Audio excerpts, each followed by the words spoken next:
What's happening, y'all? Welcome inside the Fantasy Stock Exchange. Bush coming at you solo today to do part two, basically, of the video that I did last week where I went over my wide receivers 25 through 50, talking about the depth of your rosters, the way you fill out your wide receiver 3, 4, 5 flex positions. Now we're going to be tackling running backs. And obviously, this is a less deep position in fantasy and in Dynasty in particular. So this video should be shorter than the one I did for wide receivers. And we're going to spend a majority of this video on the early guys in this list. So for RBs like 25 to 35 is going to be the majority of this video because, to be honest, they're the only guys that have any value. The guys outside of the top 40 running backs are more so depth pieces and handcuffs and, late round rookies that don't really have that much value. And remember, these running backs that are on this list are to be your depth only. They are not to be relied on. These guys are your RB3s, 4s, and 5s. You should have, two young running backs or a Dalvin Cook and an Alvin Kamara ahead of these guys on your depth chart. So you shouldn't be relying on these guys week in and week out. They are only for depth purposes. So we're going to hit the intro and then we're going to get right into this.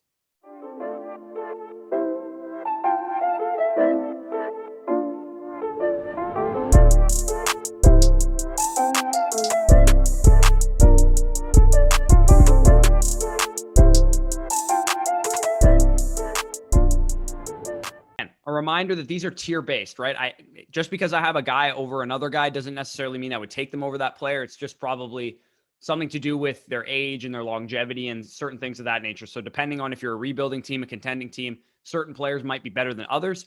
But nonetheless, these guys are all tier based. There's not much separating them. So we're going to start with the guys that just missed out on this list, the guys that are my like RB 20 through 24, just to give you an idea of who we're talking about after these guys. But you can see there, you got David Montgomery, Josh Jacobs, Miles Sanders, Chris Carson, Kareem Hunt. Those guys are really the last guys I'd be feeling comfortable with as my RB2, RB3 type for a contending roster. And anybody after that is the guys that we're going to be talking about today. As I mentioned, I'm going to spend more time on the early guys and I'll go faster as the list goes on, basically because early on, these guys actually matter for fantasy. And as we get further on, they're just not going to matter whatsoever. They're just handcuffs and young guys and aging veterans. So we're going to start with my RB25 through 30. And that's basically one tier that I have here. And the way I'd kind of label this tier is the last guys I feel comfortable being my RB3 if I'm contending, right? And ideally, these guys are your RB4s.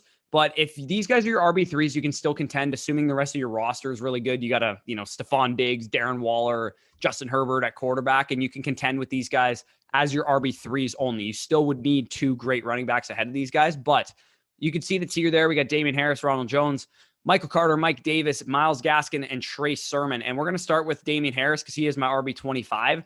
And the thing with Damien Harris, I currently have him 7 spots higher than ECR. And I'm honestly not sure why ECR isn't higher on the guy. He's a 24-year-old running back that we saw really take a big step in his career last year. In fact, from week 7 through 14, he had double-digit carries in every single game, right as he was establishing himself as a feature ball carrier and bell cow, really, in terms of rush attempts for the Patriots offense. He was an above 50% snap share player. He suffered a back injury in a blowout loss against the Rams in, I believe it was week 14. And when you look at Damien Harris as a runner, right, because the big stigma against Damien Harris is that he's not going to offer that much as a receiver. And that's true. I'm not defending his receiving ability. He doesn't really have any of receiving appeal. He could probably catch the ball and do a little bit with it if he was given receiving opportunity. But because James White is there, I doubt they're going to actually give him much receiving opportunity at all. He's probably going to be like a 20 target running back on the season. But when you look at his running ability, you can see that he was PFF's number 2 graded running back at a 90.3 grade. He had number 6 in true yards per carry, which basically discounts the long plays, the breakaway runs, and just looks on an average run. How much are you affecting the game? Are you getting 5 yards a pop, 4 yards a pop, or are you getting 2, 2, 2, and then a 40-yard run, and it's boosting your yards per carry overall? But Damien Harris was a very efficient running back. Number 8 in juke rate, able to break tackles at number 9 in yards created per touch. And despite seeing the number 1 average defenders in the box when he was carrying the ball and the second highest stacked front carry rate, and this is pretty obvious, right? Because Damien Harris doesn't really affect the passing game, they pretty much knew that he was going to run the ball when he was on the field. Plus, the Patriots had absolutely no passing weapons on the outside to be scared of. So there was no reason to not stack the box against Damien Harris and Cam Newton because that's pretty much all the Patriots offense could do last year. And When you look at his pace, he had 137 carries in only 10 games, which was a pace of 219 on the season. And with Rex Burkhead gone, with Michelle potentially on thin ice, potentially being even cut, and Ramondre Stevenson really as the only replacement for some of these guys, Damien Harris remains one of the most overlooked winners of the 2021 NFL draft. And I think he's a solid bet for RB2 production next year. And we've had a couple reports now come out and say that he's clearly the best ball carrier on the team. And they think it's, a very decisive advantage that he's going to lead the team in touches and carries specifically. When we look at the quarterback situation of this team, if Mac Jones wins the job, which it sounds like he will at some point, whether it's in training camp, in the preseason, early in the season, I expect Mac Jones to start significantly more games than Cam Newton this year. The extremely high rate that the New England Patriots run the ball in the red zone has been a thing for a number of years. It wasn't just last year when they had Cam Newton. And I think that's where Damien Harris's appeal and value really comes from, is his touchdown scoring ability. They ranked number 1 in red zone rush attempts last year, but of course they had Cam Newton taking a number of those, but they've been top 8 every year since 2016. And only New Orleans has done the same in the NFL. He's one of my favorite buys this offseason, still just 24 years old with 2 more years of team control on his rookie contract. And if he shows some talent, shows some ability, he might have some more long-term appeal as well. But for right now, I'm only, willing to project him as a New England Patriot. And in my opinion, he can be a top 20 running back in fantasy, which should be fine for your RB3, your flex position. If you're a contending roster and you have, let's say, Antonio Gibson, Cam Akers, and David Montgomery ahead of him on the depth chart, if he's your 4th running back and he's your flex, that's a great position to be in, because Damien Harris can offer some great value in that situation. And I actually have him as my RB3 in our listener dynasty league. I have J.K. Dobbins and Saquon Barkley ahead of him. And then I also have Trey Sermon and Zack Moss behind him. So I have, an RB3 by committee, but between those 3 guys, I think I should be able to get by. So the 26th ranked running back on my list is none other than Ronald Jones of my Tampa Bay Buccaneers. I have him 4 spots higher than consensus. I don't think anybody can deny at this point in his career that he's actually a good runner of the football, right? We know he can't catch the ball, right? I'm not defending his receiving ability. We know he's not very good in pass protection, but the one thing you can't deny about Ronald Jones is that he's actually a good runner of the football. Top 8 in yards created per touch last year, top 10 in true yards per carry. And again, that discounts that 98-yard touchdown that he had against the Carolina Panthers. Outside of runs like that, he was still putting up, 4.5, 5 yards a clip every time he was touching the ball as a runner.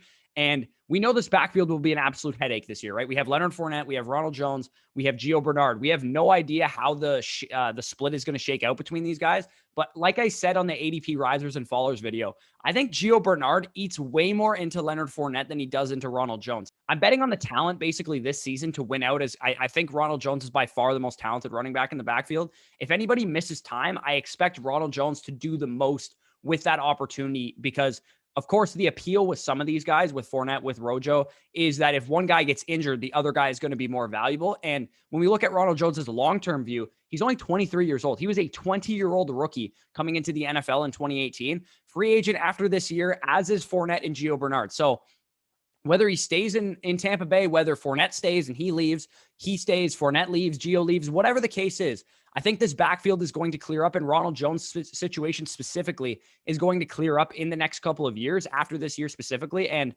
my guess is that somebody will walk, whether it's Rojo or Fournette. If Rojo walks, I think he can absolutely sign a Melvin Gordon-like second contract, right? He can be, the 1 and 2 down banger with the New York Jets while Michael Carter's their 3rd down back. I could see him having that kind of long-term appeal. I think he's a flex option this year, again, with some upside if Fournette or Gio gets hurt. And then in the future, he has some upside for a bit more. He can be an RB2 in an offense. Let's say, James Conner doesn't work out in Arizona. They sign Ronald Jones next offseason to be the Kenyon Drake replacement, the James Conner replacement at that point. So that's kind of the role I expect for Ronald Jones going into the future. I don't expect him to be some RB1 type, but I do think this is a guy that was basically a top 15 running back for the majority of the season before he suffered a quad injury, before he got COVID-19.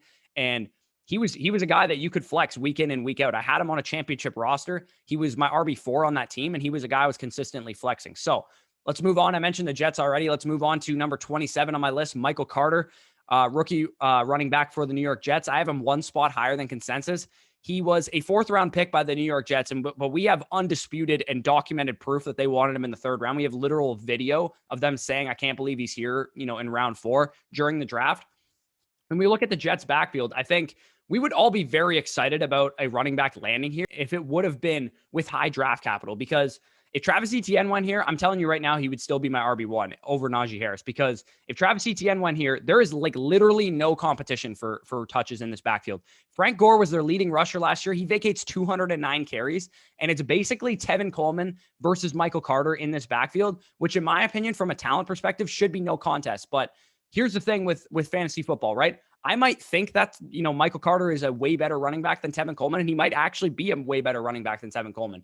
But it doesn't matter what I think. It doesn't matter what you think. It doesn't matter what anybody in the comment section thinks. It matters what the coaching staff thinks. And Tevin Coleman is probably going to get the first crack at this job because he has familiarity with Mike LaFleur during his time in San Francisco. He has familiarity with Robert Saleh during his time in San Francisco. He fits the offense, as does Michael Carter. But what I'm thinking is that Tevin Coleman is going to start the season as the starter, and Michael Carter owners and Michael Carter drafters and redraft leagues are going to get very frustrated with this guy. And in turn, it's going to turn them off of him in Dynasty as well. And that might present a good buying window. But nonetheless, I think Michael Carter by mid-season or so should take over this job at the very latest. He could take it over before then and go into the season as the starter. But along with Tevin Coleman, he fits this offense very well. He's a guy that runs a lot of inside zone, a lot of outside zone. It's what he did at North Carolina, and he did it very well. And when you look at the Jets situation, they have a better quarterback. They have more receiving talent with Corey Davis and Elijah Moore coming in, and their offensive line is much improved. So at the very least, Frank Gore was a guy that you could start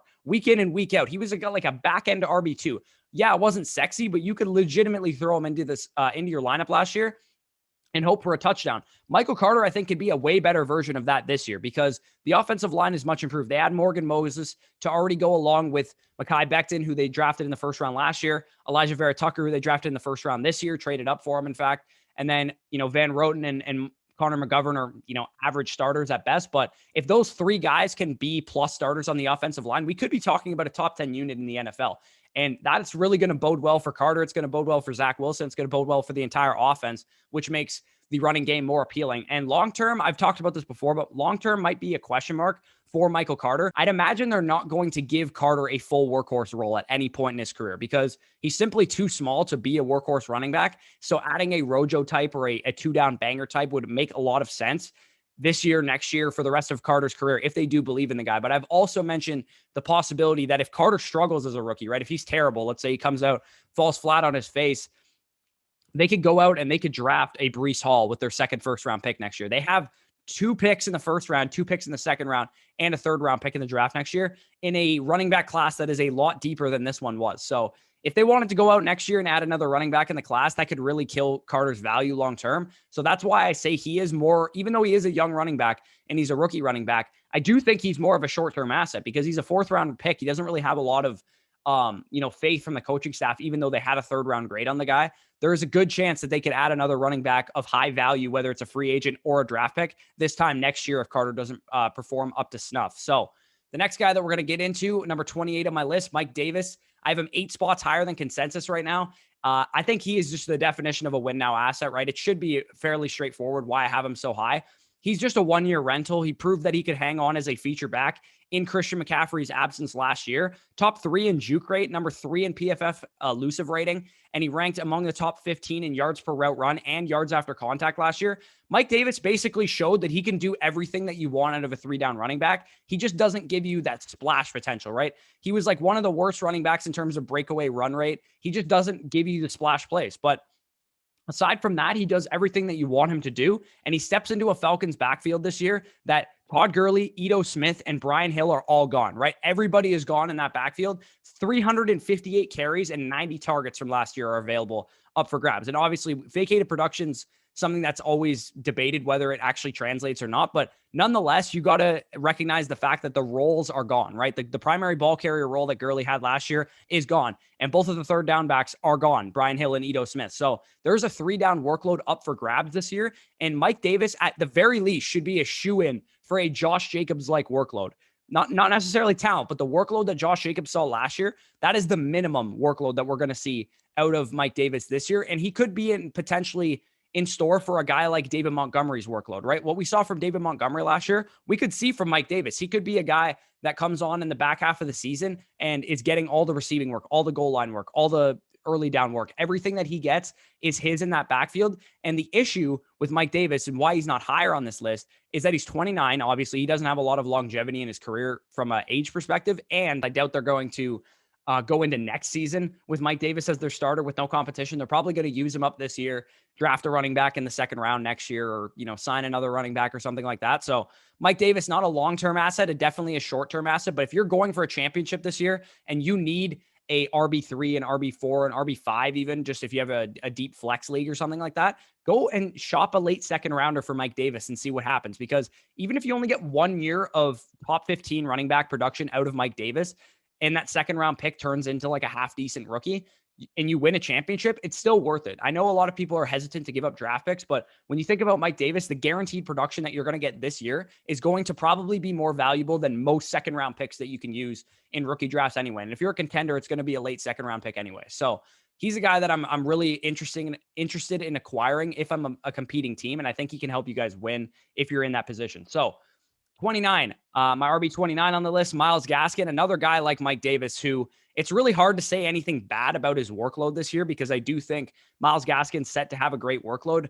I currently have him -4 spots on consensus, but when you look back at Myles Gaskin's game logs, you can really see that this guy saw feature back usage and was one of the most consistent running backs in fantasy. If you look at his fantasy points on the right side there, you can see he only had one game with less than double-digit fantasy points, and that's really all you can ask for out of an RB2, and especially, like, he was a borderline RB1 when he was on the field, and you can see the snap share there, all the routes he was running, the target totals he was getting. This is a guy that was involved on all 3 downs, and he was basically thrust into a workhorse role at every chance, even when it looked like guys like Salvin Ahmed and whoever else was in that backfield would eat into his workload. You saw in week 8, he had a 89.4% snap share against the Los Angeles Rams. And then he missed a number of games, right? And Salvin Ahmed filled in, and he filled in pretty well as well. And a lot of us, when Myles Gaskin came back, were like, okay, so is this Gaskin's workload again? Or are they going to split him 50-50 with Ahmed because Ahmed was so good in his absence?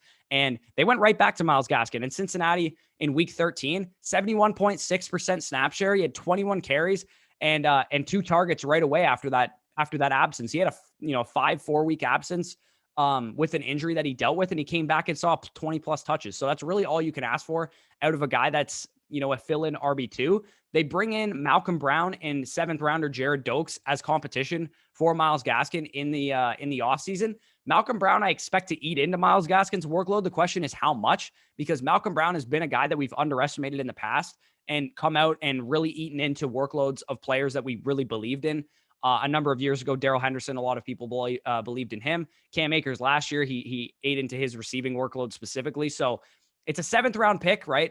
Myles Gaskin is a 7th rounder from the NFL draft with 2 years of team control left. So he's another short-term asset for a contender that I'm willing to, send a 2nd round pick for if I'm trying to win now, but not much more than that. If you can turn a 2nd rounder and Jalen Reagor, for example, into Myles Gaskin and a pick, that would probably be an ideal swap for a contending situation. But Myles Gaskin's not a guy I'm overly high on for redraft. I think he's going to be a guy that typically disappoints in redraft, but nonetheless, the workload should be there, at least at the very minimum. And if it's not there, it's probably due to the fact that Malcolm Brown is more involved than we think. And he's a guy that I'm probably avoiding in Dynasty, but he is another one of those guys that if you need an RB3 and RB4 for this year to make a championship push, then I definitely understand going out and acquiring a guy like Myles Gaskin. So I'll try and speed through these next couple after this tier because these were the important ones. These were the guys that I needed to talk about. So Trey Sermon is the next guy on this list. Obviously, he's another rookie running back, 3rd round pick from the San Francisco 49ers this past year. I have him 4 spots lower than consensus, and I like Trey Sermon. I think he's a good runner of the football, but we've seen this story before, and that's really what I hold on to when it comes to Trey Sermon and the 49ers backfield in general. When Jerick McKinnon signed that huge contract a number of years ago, and then he got hurt, we saw his leash just immediately disappear, right? Kyle Shanahan doesn't care how much he paid a running back. He doesn't care how high he drafted a running back. He doesn't give long leashes, and if you prove that you can't do something, like let's say Kyle Shanahan drafted Trey Sermon with the attention that this guy's going to be my feature ball carrier. He's going to carry the ball 15, 20 times a game, and I'm going to use these other running backs sparingly, but I want Trey Sermon to be the guy. And Trey Sermon comes out and he falls flat on his face. He's not able to grasp the playbook quick enough or whatever the case is. he's going to lose the job. He's going to give it to, Elijah Mitchell. He's going to give it to Wayne Gallman. He's going to give it to Raheem Mostert. Whoever else in the backfield is performing better than Trey Sermon, he will give the job to. So Trey Sermon, in my opinion, needs to get out to a hot start. We need to hear the training camp buzz. We need to see him in preseason games getting the workload. Otherwise, I'm going to be out on the guy, because Trey Sermon's a guy that I didn't really believe in too much coming into the draft, and is another guy that, like I said, Kyle Shanahan isn't going to give a long leash. If Trey Sermon can't perform right away, he's going to defer to the other running backs in the backfield. And especially if Trey Sermon gets injured or something like that, and Elijah Mitchell carries the workload for 3 games at the beginning of the season because Trey Sermon pulled his hammy in training camp, then boom, we have a running back by committee. And it's going to be like that the rest of the season, and potentially for the rest of Trey Sermon's career in San Francisco. So I know that sounds dramatic, but the Kyle Shanahan factor is real. We can't ignore it that Kyle Shanahan likes committees. There's big time hype on Trey Sermon, and there's going to probably be more big time hype when we get to training camp and we hear things like Trey Sermon is running with the ones. He's the clear running back 1 on this team, blah, blah, blah, blah, blah. That might be a selling window for you. If you want to get a first round pick out of Trey Sermon, and I would absolutely take a future first for Trey Sermon, whether it's in 2022 or in 2023. If you could sell Trey Sermon for a first round pick in peak hype offseason mode, then I would absolutely take advantage of that opportunity. I took him, about mid-second round value in our startup draft in our listener league. And I'm telling you right now, if Trey Sermon gets a lot of camp hype, I'm going to be selling him for a first round pick if I'm able to acquire one. So that's Trey Sermon. Basically, I know he's got a lot of appeal from a redraft perspective, but this is just a Kyle Shanahan situation that I don't really want to mess with. And I haven't really wanted to mess with it for years now. And it's proved me right in the past. So I'm going to continue with that philosophy. So to the tier 8 of running backs that we have. And again, as we go down this list, I'm going to get a little bit shorter with my explanations because these guys aren't as important to your roster. I think when you look at this tier of running backs, the way I would categorize this tier is these guys need to be your RB4. If these guys are your RB3, your RB2, whatever, you can't contend, because in fantasy, running backs are king. It's just a fact. It's the reason we draft running backs so high. Running backs, when they are workhorse running backs, can carry your fantasy team to the playoffs and to the championship. So if you need to rely on guys like this, you can't win the championship. You simply can't do it. You're better off, rebuilding and trying to replenish your running back core in the upcoming draft. So we're going to start with Zack Moss because he is my RB31. I have him 2 spots higher than consensus. The simple appeal for Zack Moss is obviously that he's in an offense attached to an elite quarterback. And he to be honest, he really gives me David Montgomery vibes. And the reason I am a little higher on him than consensus, and I wasn't last year coming into the draft cycle, I really didn't think Zack Moss was all that special. I thought he was kind of just a plotter. More like, I actually comped Trey Sermon to him. I think they're very similar players. But the reason I like Zack Moss now is because we actually saw the Buffalo Bills entrust Zack Moss with the starting job as the season went on. And you can see in his game logs right there, anything that's highlighted in yellow is where he outsnapped Devin Singletary. And the 2 games that aren't highlighted in yellow over the back half of the season, as I talked about on the sophomore bounce backs video, against San Francisco, he fumbled like on the 1-yard line or something. Like they were downed by a good punt by San Francisco, and they were in their own territory on like the inside the 5-yard line. And Zack Moss fumbled the ball, and they immediately had a scoring opportunity, and San Fran cashed in, and he was basically benched the rest of the game. So that's an unfortunate situation. That shit happens with running backs. Sometimes coaches get pissed off. And then against Miami in week 17, the Bills rested all their starters. So outside of those 2 games, he outsnapped Singletary, and he basically outtouched Singletary in most of those games. And I really think that Zack Moss is going to be the back to own in this offense. We know what Devin Singletary is. We know Devin Singletary is a guy that can make people miss, but that's pretty much all he can do. He's not very fast. He's not very athletic. He's okay as a receiver, but he hasn't really been efficient in that role. We have the unknown factor of Zack Moss. That's the appeal for him. And the one thing that bodes well for Zack Moss is the fact that the Bills had opportunities to address this position group, right? They could have went out and signed Chris Carson. They could have went out and signed Leonard Fournette. They could have went out and signed somebody to replace these guys, but they didn't. They didn't sign Leonard Fournette. They didn't sign Chris Carson. And not only that, but at pick 30 overall in the draft, they could have drafted Javonte Williams. He was on the board. They could have drafted him. Nobody would have blamed them. If they would have drafted Javonte Williams, everyone would have been like, okay, yeah, you guys have a running back need, and you got a good running back in this class, the 3rd best running back in the class, in my opinion. That makes sense, right? Nobody would have blamed them, but they took Gregory Rousseau instead because I guess they believe in Zack Moss and Devin Singletary to some extent. And that's important for Dynasty, right? We know that they might not get replaced, before the season. They're not just going to go out and sign Wayne Gallman or something like that if he gets cut by the San Francisco 49ers. So that gives me some confidence with Zack Moss. But again, another short-term asset, probably for the length of his rookie contract, is the only value he's going to provide a fantasy team, because I just don't think he's talented enough to provide much value beyond that. So that's Zack Moss. He's another guy that I think you potentially could have grouped into the previous tier of guys that can be your RB3 potentially for a contending team. But again, another guy that I would just feel much more comfortable if he's my RB4 and not my RB3. So Chase Edmonds, the next guy we're going to get into, number 32 on my list, -3 spots in consensus. I am a bit lower on him.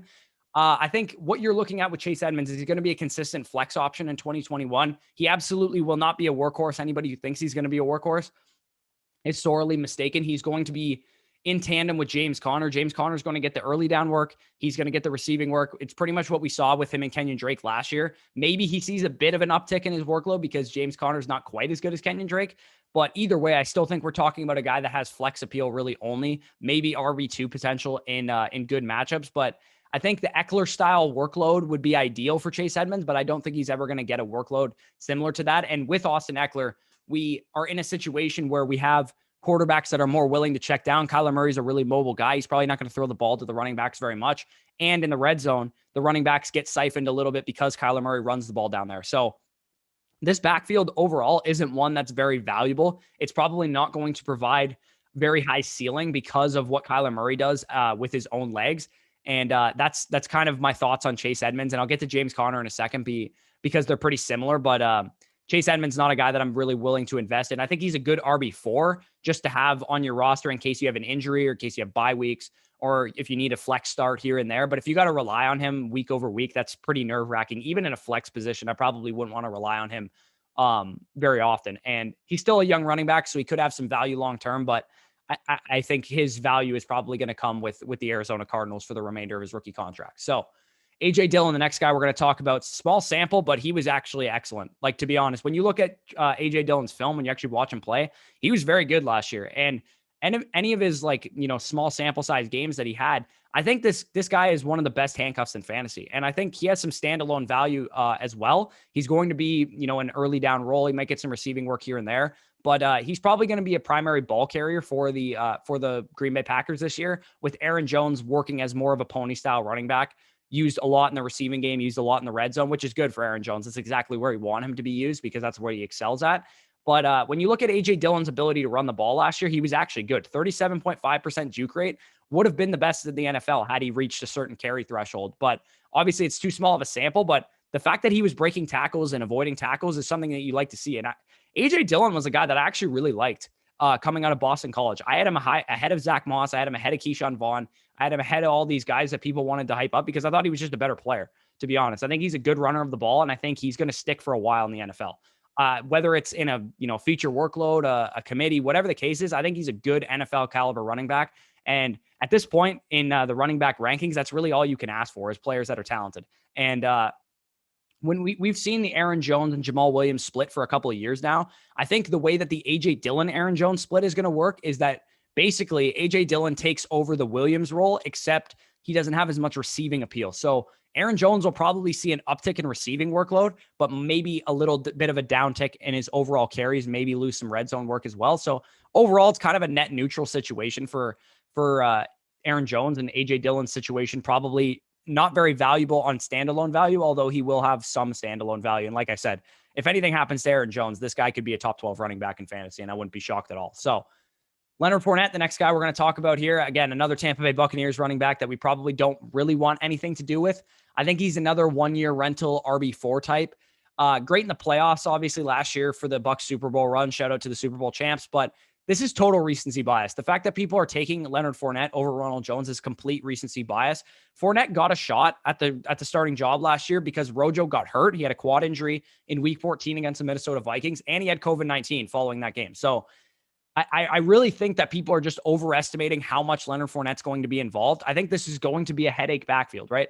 This is fantasy Advil, as I like to call it. Like, I talked about Bernard being a big impact on Leonard Fournette's receiving workload because Leonard Fournette last year could drop all the passes he want, miss all the blitz pickups he wanted, and nobody else could say anything because there was no other running back in the backfield that could do anything about it. And now they have Gio Bernard, who's not only capable as a receiver, but he's a better pass protector than both Ronald Jones and Leonard Fournette. So I think Gio Bernard really eats into Leonard Fournette's workload, and Fournette's a guy I'm pretty much just avoiding altogether because I think in people's minds, he has more value than he actually does. And I think long-term, he's going to have longevity to his career because he's a former top 5 pick. He's going to get signed again following this season. And if he's not retained by the Buccaneers, I'm sure someone will sign him to an RB3 flex type of contract again for fantasy next year. So he's a guy that's going to have value going forward, but not very high value. So it's not a very high ceiling investment. I think the investment you get with Ronald Jones is a lot higher, which is why I prefer him. And he's younger than Leonard Fournette by a couple of years. So that's the way I kind of look at the Tampa Bay Buccaneers backfield from a dynasty perspective. So another guy that I think is way overvalued in the minds of fantasy players is James Robinson.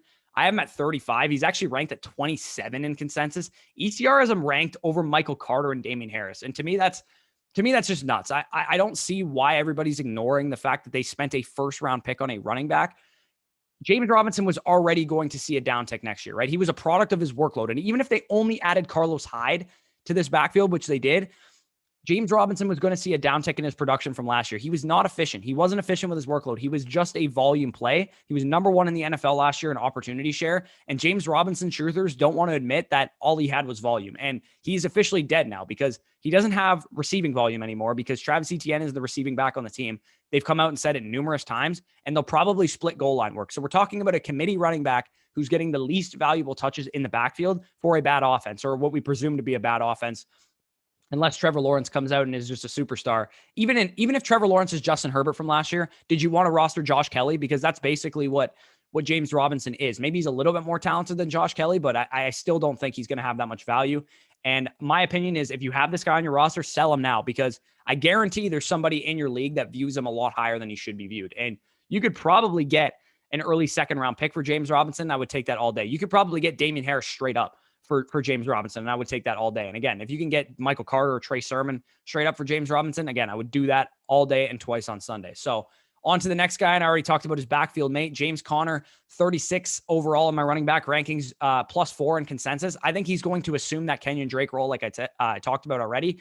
Won't offer much as a pass catcher, but should be a touchdown-dependent, 15-carry type banger back this year. And the longevity for James Conner definitely won't be there. We've already seen him deal with injuries and things of that nature. But the opportunity that we saw from Kenyon Drake last year should be mostly Conner's this year. So that's basically my outlook on James Conner. It's pretty simple. I think it's a very, cut and paste situation between Kenyon Drake and James Conner. So anybody who's overcomplicating the Cardinals backfield, I really think that it's a very simple situation. I think we're overthinking it just a little bit. If we're thinking Edmonds is going to eat into more of his workload or whatever, I think it's just going to be the same type of thing we've seen in recent years. So the last running back in this tier, and then I'll speed through the final tier of running backs. We got Gus Edwards.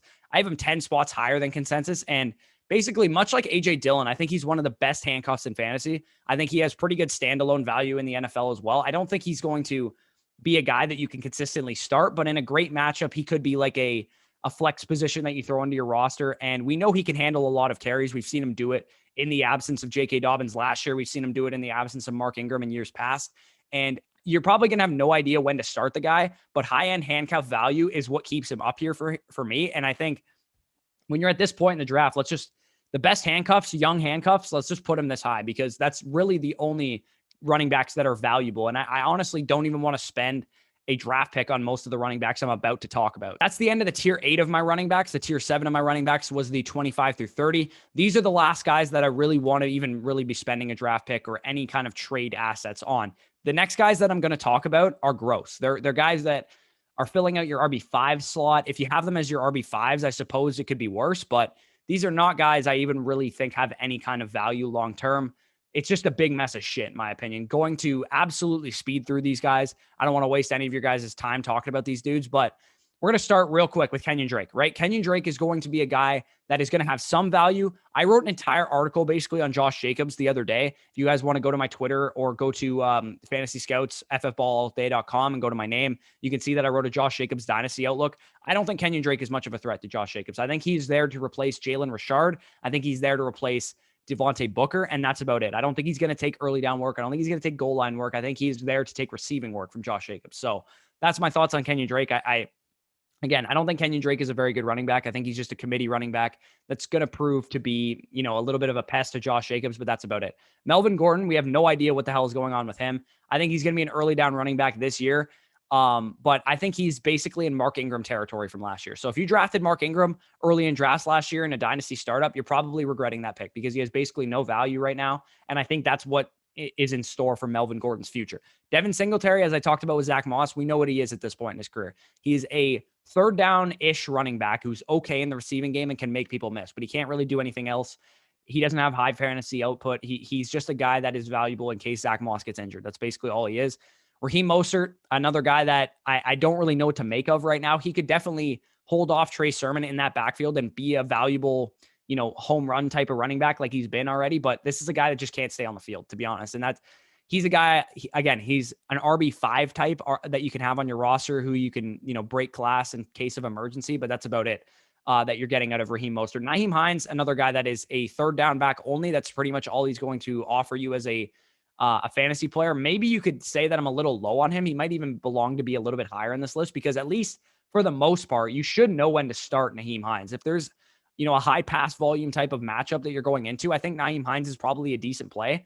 And if Jonathan Taylor has a tough matchup on the ground, then you're probably looking at a situation where Nyheim Hines is going to have some good receiving value. And I think when you look at longevity of his career, he's probably a guy that's going to stick around in the NFL. So maybe he's a guy I need to move up a little bit. But the next guy we're going to talk about is, I know some people are super high on this guy. I'm actually 8 spots lower than him on consensus. I'm not really sure why. I think this is where he belongs in rankings. Tony Pollard, I have him 8 spots lower, like I said, and he's a handcuff. Like what else do you want? He's a handcuff. That's all he is. He's not going to get involved unless Zeke Elliott is just absolutely terrible. So maybe I need to move him up a little bit too, maybe ahead of Devin Singletary or Melvin Gordon. I think you could definitely make the argument for that. But in that Kenyon Drake territory, I think is exactly where he belongs because that's all he is a handcuff. And same goes for Darrell Henderson. I've gone over numerous times that Cam Akers' usage on the field once he took over the starting job. Darrell Henderson was a non-factor, even when he was on the field. So another guy that's just a handcuff, in my opinion. I don't think he's going to have any kind of significant workload with Cam Akers on the field at any point during the season. And Elijah Mitchell is another guy that I have a lot higher than consensus. Actually, I have him 19 spots higher than consensus. Again, just the Kyle Shanahan effect. I think he's going to use Elijah Mitchell more than people think. I think he has a chance to carve out a receiving workload and a guy that I'm willing to take a shot on in my 20th round of my startup drafts. Absolutely. I'll take him there. I'll take him in the late 3rd round, early 4th round of rookie draft. So Elijah Mitchell is a name to keep an eye on. And I think the next guy that we're going to talk about, Chuba Hubbard, he's just a handcuff to Christian McCaffrey. That's pretty much all he is. He's not going to see the field unless Christian McCaffrey gets hurt. And I don't even think he's as good on 3rd down as Mike Davis was. So I don't even think he's like, if Christian McCaffrey goes down, he's Mike Davis. Like, I think he's actually a lesser version of what Mike Davis is. So how much value does that really provide? Probably not that much. Tariq Cohen, 3rd down back with low ceiling. He's, we know exactly what he is at this point in his career. Alexander Mattison, another handcuff, but they did draft another running back from Iowa State in the 3rd or 4th round of the draft this year. So maybe he's the Madison replacement at some point. Either way, if Dalvin Cook goes down, we know Madison's going to be valuable, but he's not going to necessarily be an RB1 type like Tony Pollard would be, for example, or A.J. Dillon would be, or even some other guys that Darrell Henderson might be if any of their starters went down. So David Johnson, another guy that is probably just way over the hill in terms of talent perspective, but he proved that he was capable as a receiving back last year, and the Texans are going to be behind in games a lot. So if he's the receiving back for that team, then he might actually have more value than we're giving him credit for. And especially in best ball drafts, I actually really like grabbing David Johnson in like the 10th, 11th round, because he's a guy that I get consistently as my RB4 on my best ball teams. And I think he's going to have some spike weeks because the Texans are going to be playing from behind a lot, and he's the receiving back. So I think David Johnson has a little bit more value, and maybe even in dynasty leagues, if you need an RB5, RB4 on your roster because you're just absolutely screwed. Like, let's say you have Antonio Gibson, Clyde Edwards-Helaire, and David Montgomery as your top 3 running backs, but your next running back after that is like Wayne Gallman. Like, you'll need a David Johnson type just to stay afloat in bye weeks. So I think David Johnson's a guy, if you throw a late 3rd round pick at somebody for David Johnson, I think you could do worse, to be honest. So I actually think David Johnson might be a little bit undervalued. I actually have him lower than consensus, but he's a guy that I don't actually mind taking late in startups or trading low-end assets for, because I think he is going to have some value this year. And then Kenneth Gainwell, the final guy that I have on the list here, is just a 3rd down back. He's the Boston Scott replacement, in my opinion. I don't think he's going to have really any value outside of pissing off Miles Sanders owners. I know there was a lot of Kenneth Gainwell truthers in the draft process. I personally was lower on Kenneth Gainwell. He was still my RB5, but that was just because the draft class sucked. That wasn't anything to do with Kenneth Gainwell being very good. It was just because the draft class wasn't very good. So yeah, that's the end of my top 50 running backs. I know I kind of tapered off from an excitement perspective once I got to RB38, but what are you going to do? The running backs here are just kind of gross.